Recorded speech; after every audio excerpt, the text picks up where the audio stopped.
Okay, so let's talk about those inventions.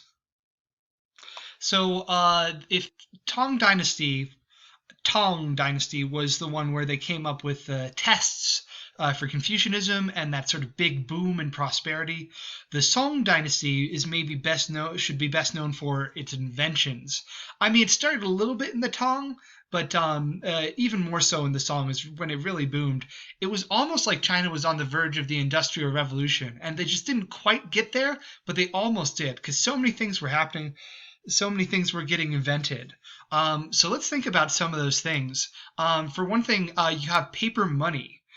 So those sort of started as IOU slips in the Tang Dynasty, and then by the Song Dynasty, they became more like actual, bills that you hand around. But you think somebody had to invent that, and China was on that scene way before Europe was. So to have like paper money in your pocket that you could just hand around, yeah, this is money, instead of people trying to hand like gold and jewels to each other. I mean, it was not that far removed from the barter system until you came up with the idea like, oh, hey, this piece of paper could actually represent money.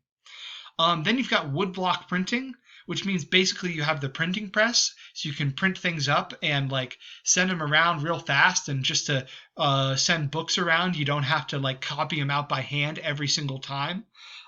There's a little bit of woodblock stuff in the Han Dynasty, but by the Tang Dynasty, they really have a proper press that they can mass produce literature, and that's going to be a really big deal. They have more accurate compasses and maps.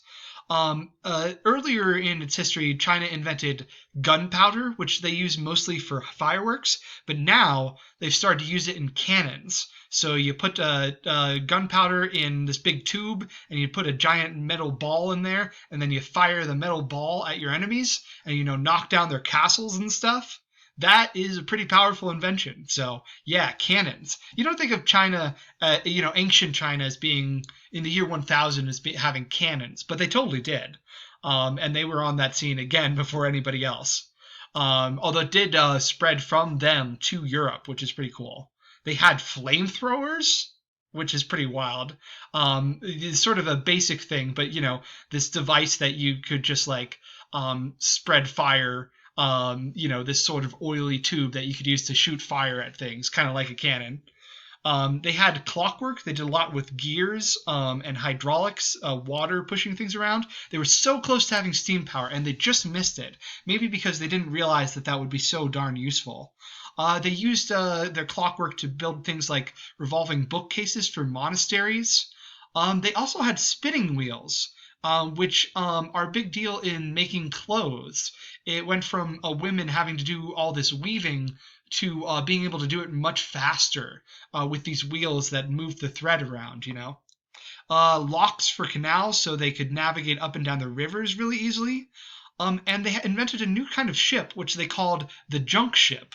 I don't know where that term came from exactly, but this new type of ship was really good for traveling around and exploring, and it led to the Song Dynasty also being a time period of exploration. They invented odometers, which are little devices that keep track of how many steps you've taken. So they use that to make their maps more accurate, stuff like that. They invented this really cool kind of pottery, which is known as porcelain. It takes a really high temperature to bake, but it's really nice. It's really watertight, so you can use it in plumbing and things like that. And you can make all sorts of great vessels and vases out of it. And another word for it is China.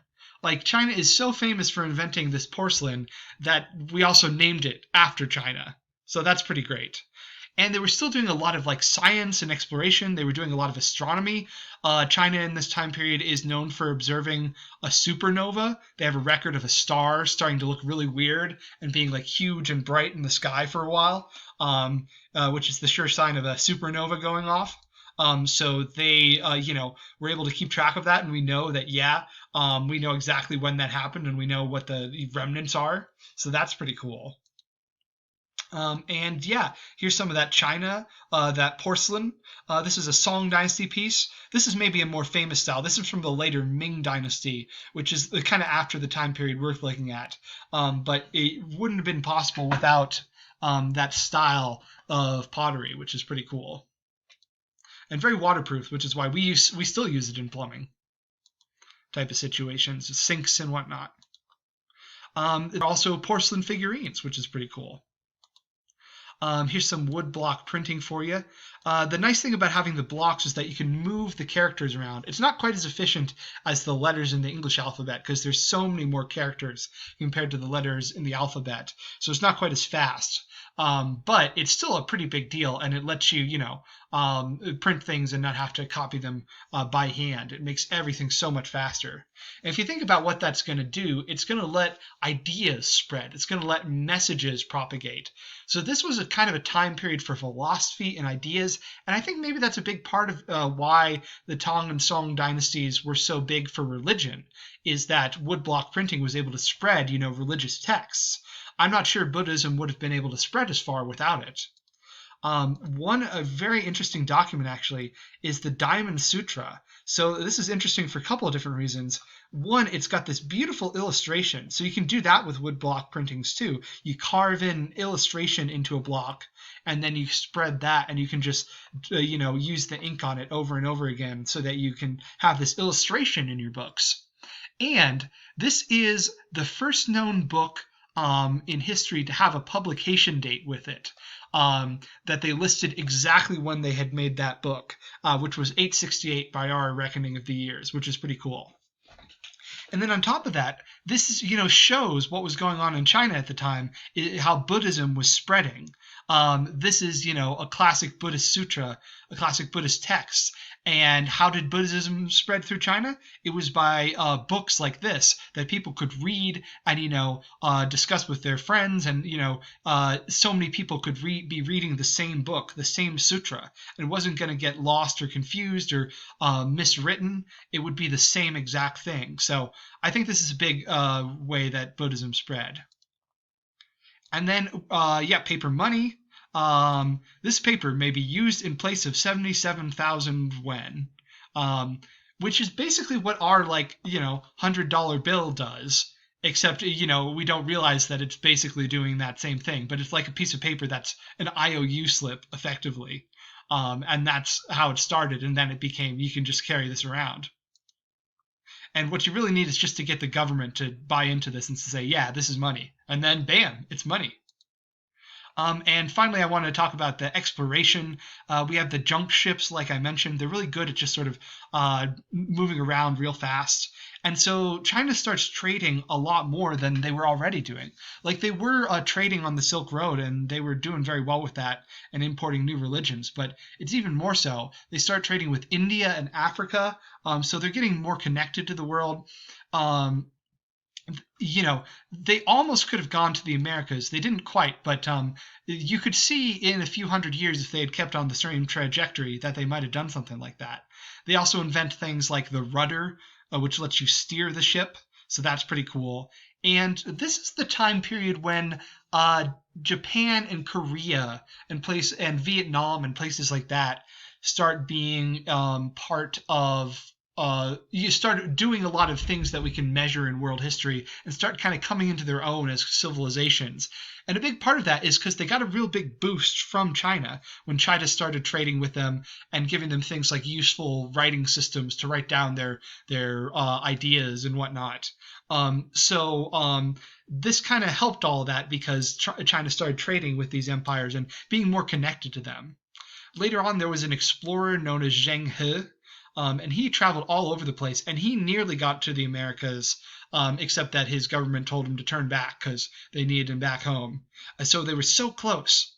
In general, China is just becoming more connected. Again, later on, a guy named Marco Polo is going to visit China and bring back his report of sort of the fabulous grandeur of China, and how beautiful and how rich it is, and tell Europeans about all that. And it kind of starts in that China starts being more connected during this time period. And that's pretty much all we've got. So last little bit. So for Tang China, Tang with a T, think of tests and an economic boom. And for Song China, think of exploration and inventions. And you got to wonder what history would have been like if China had invented the steam engine back in the day and started, making automobiles and trains and things like that. That would have been pretty wild. Could have happened, almost could have happened. And maybe it was just that just didn't quite stay unified long enough. But as you can see, while Europe was kind of doing its own more small scale, less sort of grandiose thing, China was still being very grandiose. And that's kind of the running theme of China. They get knocked down, but they always get back up again and become an empire again. Okay, that's enough for today. I will see you guys in the discussion section.